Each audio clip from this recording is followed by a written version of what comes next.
Hey, thank you so much for tuning in to Instrumental Intel. I'm your host, music producer Chick with Beats, and I'm glad that you're here with me. Today's episode has music industry news, beats by me for your inspiration, and later I'll be joined by my special guest, Sean.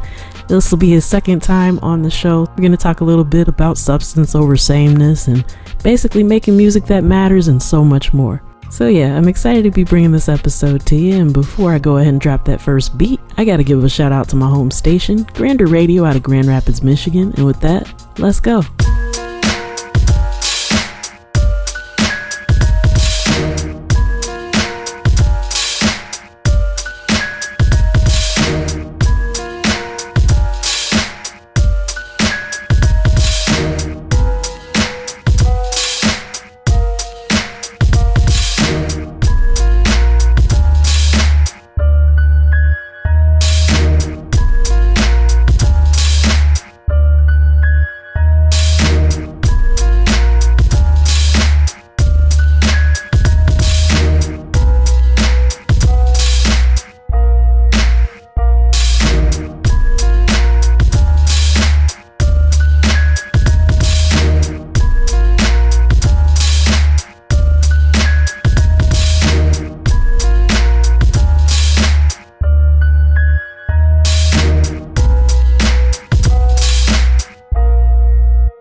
Alright, I'm music producer Chick with Beats, back with the Music Biz Brief as promised.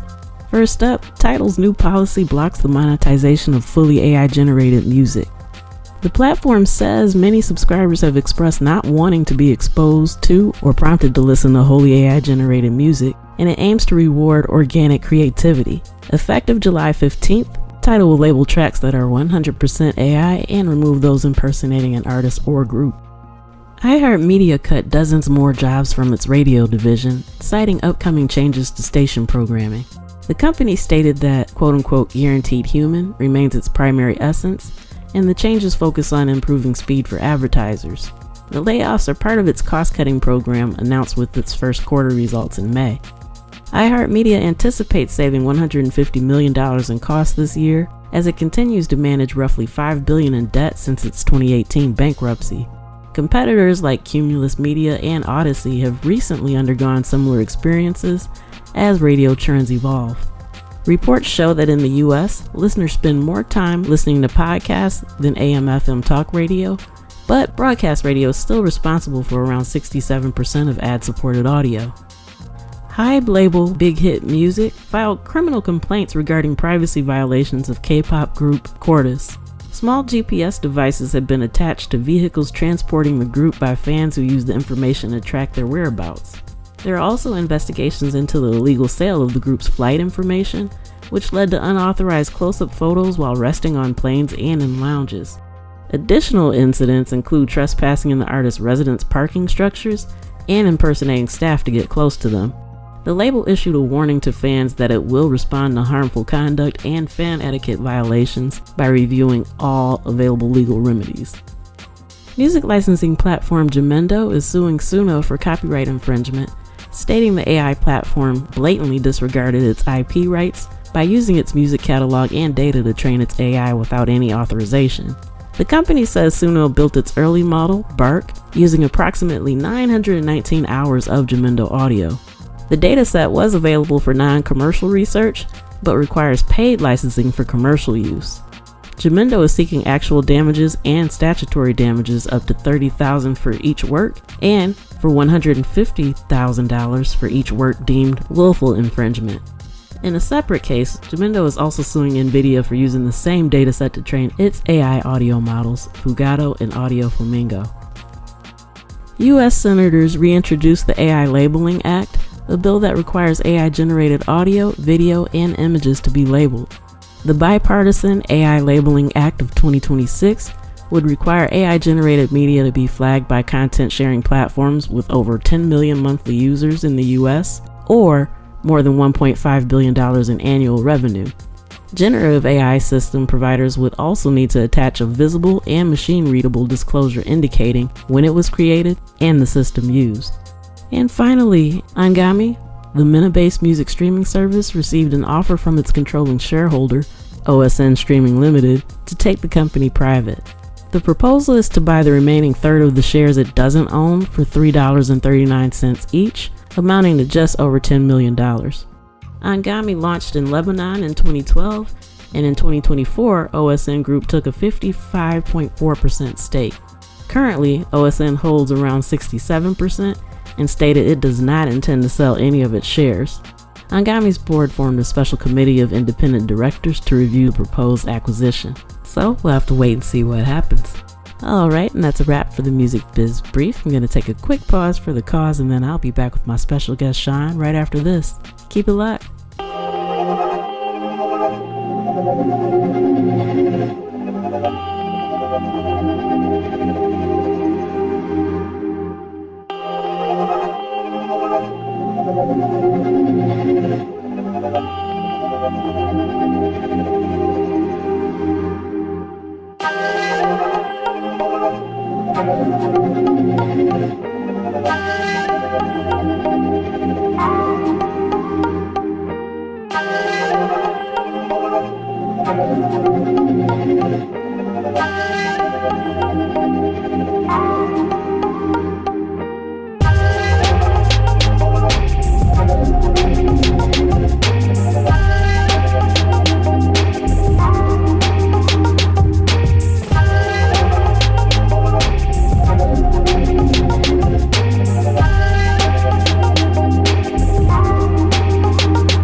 I'm a chick with beats, multi-genre music producer, and strategist to indie artists and labels. Visit achickwithbeats.com for resources for artists and instrumentals in various genres available for songs, vlogs, blogs, podcasts, themes, TV, film, commercials, and more. Once again, that's achickwithbeats.com. That's achickwitbeatz.com. Let's make something happen. Hey, thank you so much for tuning in to Instrumental Intel. I'm your host, music producer, A Chick with Beats, and I'm thrilled to say that I have back in the virtual building with me again, Sean. If you could just kind of give everybody a little bit of an update as to who you are and how you got involved with music, and then we'll swing into the stuff that you're doing now. Great. Yes. Hello, everybody. This is Sean. I'm from Brooklyn, New York. Also a producer, artist, amongst a lot of other things, and I'm here to share some great things, hopefully. Awesome. So, for the people who missed it the first time around that you were on the show, could you talk a little bit about what made you dive into music just wholeheartedly? What made me dive into music? I come from a musical family. I'm from a family of musicians, singers, and rappers. But my older sister Tammy was a rapper. She was signed in the 90s, and I would just watch her and be so impressed between her and MC Light. And when MC Light dropped the record and she was from the same neighborhood, it gave me the extra boost to start rapping. And that was back in like the early 80s. And I never stopped rapping. And also it was kind of easy for me because I was naturally a poet.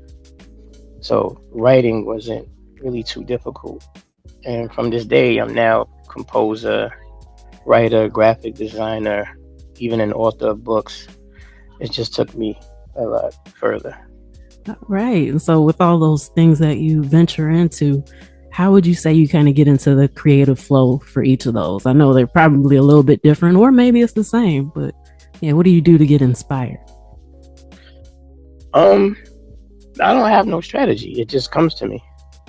Okay. I'm always thinking, right? I'm always thinking. Things are always on my mind, and I like to express it. So either I'm just going to write it down, or I'm just going to just memorize it, however I do it, or I may turn it into a film, or I may just write it as a quote, and then the quote starts to expand on it and ends up becoming a chapter. And the chapter ends up becoming a few chapters, and before you know it, I have a book, right? Or I might just write a bar, and that bar becomes a few more bars, and now I have a verse, and then the verse becomes a song, right? And listening to good music, and seeing other creative people is another thing that drives me. Anytime you see somebody doing something that you love and you're able to do, and they do it great, you get inspired to tap in and you challenge yourself. Absolutely. I like to call that getting fed. Yes. Yes. And especially, I think, in hip hop in particular, a lot of people don't recognize how important that is to absorb as well, instead of just, I guess, just releasing stuff or just writing for the sake of it. But yeah, I really respect what you said about that. So, okay, like, does the same thing kind of happen for you as far as composition goes and production? Like, do you just kind of get a melody and build from that, or? Yeah, sometimes it's just a melody, or if I'm watching something, if I'm watching a movie and I might get inspired to do something. This is what I do. I'm gonna share a strategy I do. Sometimes I might say, Dak, I'm gonna make some action composed music for a soundtrack. So I'll pick a really popular movie, put it on YouTube, and then I'll mute it. Then I find a melody that I feel matches that scene.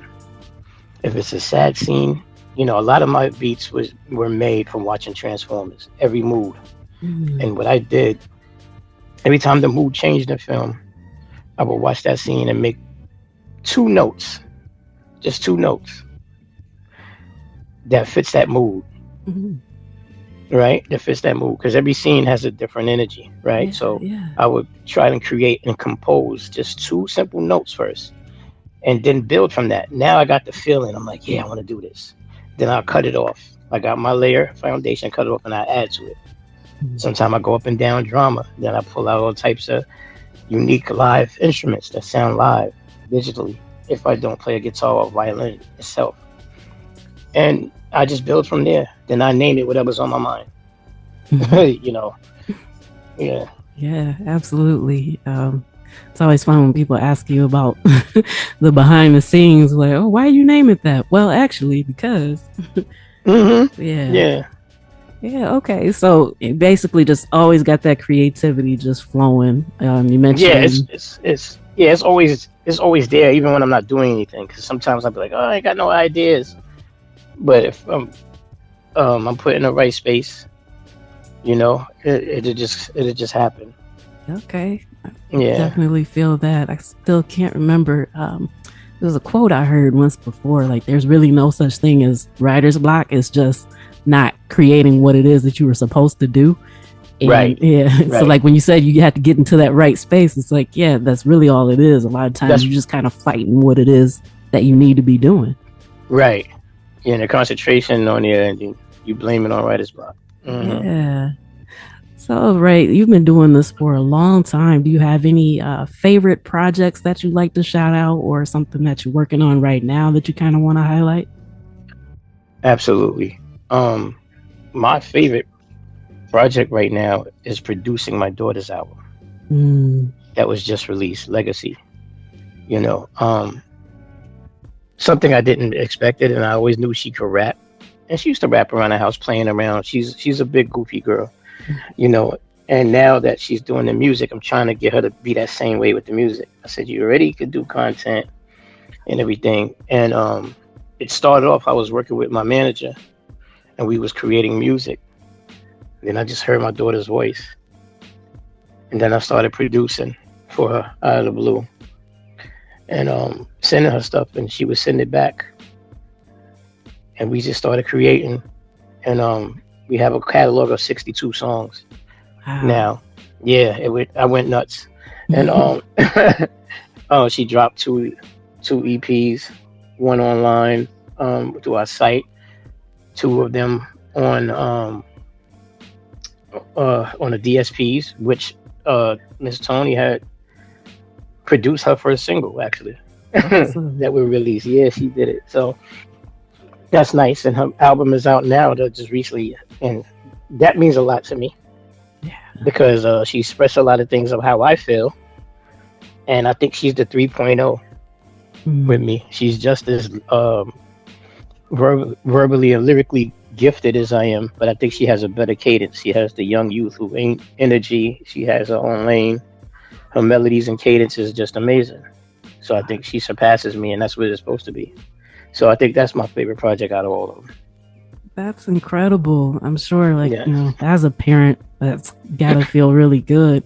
What would you say you might notice as like the biggest difference from, you know, thinking about the young age in the 80s when you know, really fell in love with the craft, like from that time to then, from you writing and producing and all that, and now being able to do that with your daughter? Like, you know, what are some of the biggest differences that you see, like whether that's just, you know, how much easier it is to get on DSPs, or struggles, positives, whatever the case is? Right. I think, well, it's a positive and negative to the whole thing, in my opinion, right? Yeah. So being able to get on DSPs, it's a great thing because nobody's being held back, right? Nobody's being held back.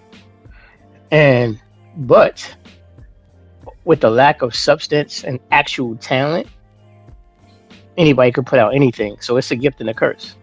Yeah. Right? The differences are, I don't like to say this era is just terrible, because every era that comes, we always think the one after us is horrible, right? Yeah. Our parents didn't understand our hip hop, but we felt we had substance. They felt like we didn't. And now when they hear it, it's funny, because now when our parents used to say, well, we listening to, now when they hear the kids today, they appreciated what we did. Right. They're like, what is this now, right? And I say another difference is when she raps, she doesn't curse a lot. and you're not going to hear anything about her shaking her private parts and being basically a hoe and stuff like that. You're not going to hear that in her music. You're going to hear bars. You're going to hear stories. You're going to hear a lot of wittiness. Yeah, you're going to hear that, but you're not going to hear anything vulgar. And everything has substance, and that's what I'm heavy on. That's so Bars awesome. matter, substance matters, stories matter. You gotta have content, right? Good Right. content. So Right. that's another thing I see that's different. Uh, you know, we always had it in the '80s starting. It was always content. You know, it was always a funny story. Look at Slick Rick. Every his This is amazing about him. Every Yeah. single he had was a story. Yeah. For you to tell a story and it become a hit, that's creativity. You know, you Absolutely. know. Yeah. Absolutely. Mona Lisa, Lottie Dottie, children's story, all of his main hits, Yeah. right? So I think she has that as well. She got some stories that sound like you could dance to it after a while, and I like it. That's amazing. I definitely agree. I wish that there was a lot more of that. So it's refreshing that she's Yes, doing that. Because even I guess as the commercialization of hip hop started to come about, there was still variety. So, right, you had people talking about stuff that didn't have substance, but it was okay because we had, substance when we needed it. But right, and now it with was fun. everybody, yeah, exactly. Now with everybody just kind of riding with what works, I think it's been kind of overlooked that some of that shock value stuff did well before because it was shock value. But now that everybody's doing it, you Yeah, know, it's like when you hear that people do music, you're not even excited no more. right, right. You're not excited to hear them. You're just like, oh, okay, well, I'll get them on my show. You know, Yeah, it's not disrespect, but it's like so many people are sounding alike, and there's no originality. It's just people get tired of music, so when they hear something with substance or something good, worth, or different, it don't have to be it don't have to always have substance. It's just music that's made just for fun, right? Just to right. groove and dance and listen to a beat for you to groove to. It don't have to have substance, but Yeah, it at least has to have a feel to it where you enjoy it and you're not sounding like someone. And yeah, in the '90s, nobody sounded like no one at all. Sounded like Redman, didn't sound like Method Man. yeah. It You know, wasn't allowed. right? It wasn't. Yeah, they wouldn't allow you. Yeah, Now I hear Future, Wiz Khalifa, and all of them. I couldn't tell them apart yeah, at yeah. one point. You know, Yeah. and it's I not the need to down, say but the same thing with yeah. R&B now too. A lot of it. Oh, everybody's sounding the same, Yeah, and like they who and, is and this? people are not actually, and they're not actually singing. They just harmonizing rap. Yeah, When you really listen to it, you yeah, know. Tell the nigga to get out. This is what I'm about. Chasing me, all that. You're like, wow. yeah. They're not speaking about love no more. R&B Right, always been about love. Even if they went somewhere else, it was always about love first. right, right. So It's just, yeah, hmm I mean, what are some of the songs that you can say that you kind of introduced her to or had going around her that you think might have kept her on that track to do something different and not just follow what everybody's doing right now? I played Nas in front of this girl every single day. When I used to drive her to school, Nas was playing in the car, right? Yeah. And when she was a kid, she loved Pac. I didn't really like Mm, Pac like that until I got older, mm, right? When I started to appreciate him, when I got a little older, I started to appreciate him. But I didn't like at first, but she would love to hear him. She loved a lot of '90s people, and you got to remember, she was born in 2001, oh wow. right? So she grew up when it was about to shift. Yeah. But as she was listening, she hear what I play. She saw the videos I will watch, right? So that's where it came. So she came in listening to the music that I shared, but also she was growing up in an area when they start getting interested into music when it was falling. Mm, When it was changing. Let's just say that. I don't want to diss the yeah. genre, but when it started changing and shifting, she came out there. So she has an element of both. But regardless of what she does, It has to have substance because she follows that rule. That's really awesome. And that's what. And if others would do that, there'd be a lot more successful artists. They just follow the trend, and that's it. Right. They don't go off the limit. Right. I think a lot of it's just kind of based on fear.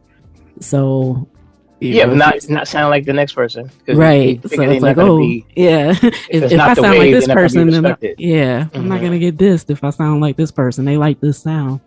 But yeah, I mean, I think that's really incredible that she has the confidence to do that. And also, how you kind of mentioned, like, she liked Pac a little bit more before you did. So, like, you trained her the right way, but she kind of already had it in her.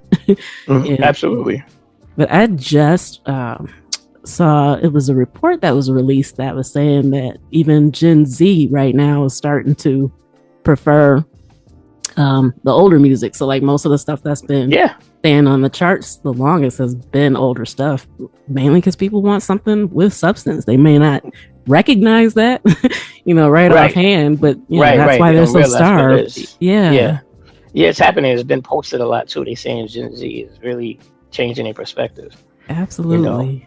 When Pusha T and Nas came out with all those albums with all those other guys, the young people was the ones that were raving about it, and I was shocked. But it's fresh air, so who don't enjoy fresh air? Right? Right. Yeah. So, okay, now that you said you guys have 62 songs, right? In the catalog, when you're making stuff, do you automatically think like, okay, she needs to be on this like right now? Or do you sometimes just create specifically for her? Yeah, there's some things that I gave her which were very, very old, but I revamped it because I know her style, right? And I know how she would come off and deliver. So sometimes I create or chose particular beats that would fit her energy, that I know that will be in alignment with her, and it come out like magic. Now, because we did 62 songs, really don't mean that it's 62 great songs.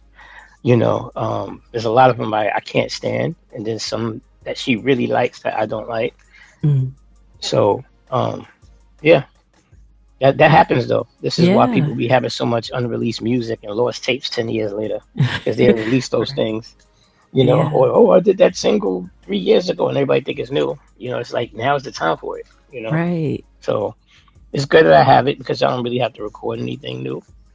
If it comes down to it, I could just release other things, or EPs out of it, which we have done to warm up for this complete album that was just released a few days ago. Okay. So I guess with that being said, what are some of the things you mentioned that she does the substance, the storytelling, you can dance to it. What kind of headspace would you say that the listeners, anybody that's listening right now, and they're gonna leave this show and go click and stream and hear it, what kind of headspace could they expect to be in? How are they going to feel after checking out the project? They're going to have fun. They're going to enjoy her sound. They're going to enjoy the confidence. I believe they're going to enjoy the beats because they were mixed, and some of them are done over properly, and some of them are brand new, fresh, and it sounds very clean. So what they're going to do is they're going to enjoy something called experience. It's going to be a new experience. Even if there's some songs that's similar, it's going to be a new experience because the cadence is different. There's a lot of substance in there, and she sounds older than what she's actually is, but she doesn't sound like she's preaching, and it's hard for a lot of people to do that. They figure if they have to have substance, they have to preach. Doesn't mean you have to preach. Just deliver things that make sense. My grandmother always said to me, you shouldn't say anything if you're not going to say anything. And I was like, wow, you shouldn't say anything if you're not going to say anything. And she said, what's the sense of rapping if you're not making any sense? Right. So I always made sure, I don't care how silly, how stupid the song is or whatever content it was, I made sure I was saying something. And that's what I try to deliver. And I think she's done that same thing well and better than I have over the years in a lot of ways. Okay. Now, this is but maybe the second or third time you've mentioned something that you believe that she does better. And I think that that's the mark of a true artist to be able to Yes, recognize that, to not be like, oh, yeah, well, I'm the dad. I could do this. Oh, yeah, it's just cut from me. But to give her props.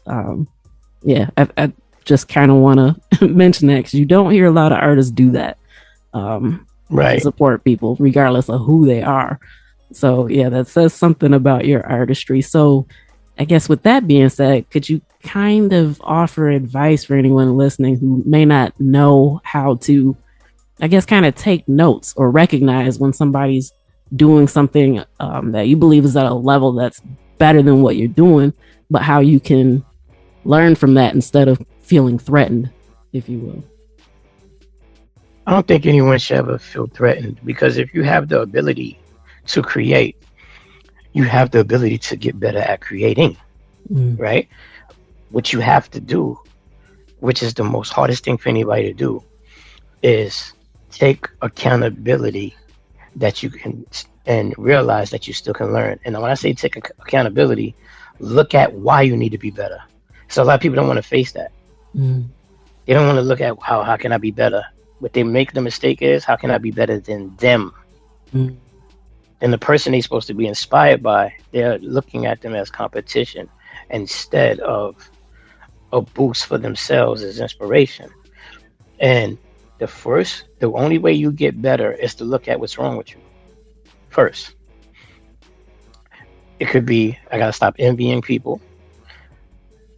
I gotta stop looking at everybody as competition, and I need to start being inspired by people. We are all human. We all have brains. We may use them differently at different rates. How can I get better at using mine at a higher rate? How can I do it with love without jealousy or envy of the next person? I need to be inspired because none of us would want to rap if it wasn't for somebody before us. We wouldn't even know what rap was if the opportunity wasn't there for us to even learn it and experience it, for us to want to do it.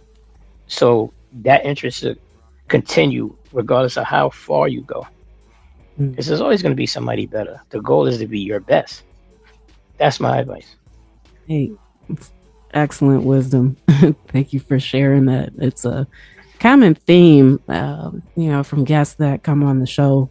Like we've all experienced that in one way, shape, or form, because that jealousy Absolutely. can kind of put a Mm-hmm. damper on your creativity when you don't know why somebody's shading you or treating you that way. So, Absolutely. yeah, definitely something that I think all artists kind of need to be aware of. Like it's not about the other person. You really just need to focus on you. And like you said, no matter where you go with your career, to make sure that you're still teachable and can still learn. Like that's the only way Absolutely. to evolve and uplift the culture and the craft. Absolutely. But yeah, okay. With this time winding down so quickly, what are what are some things that you want to make sure that the listeners know before we head out?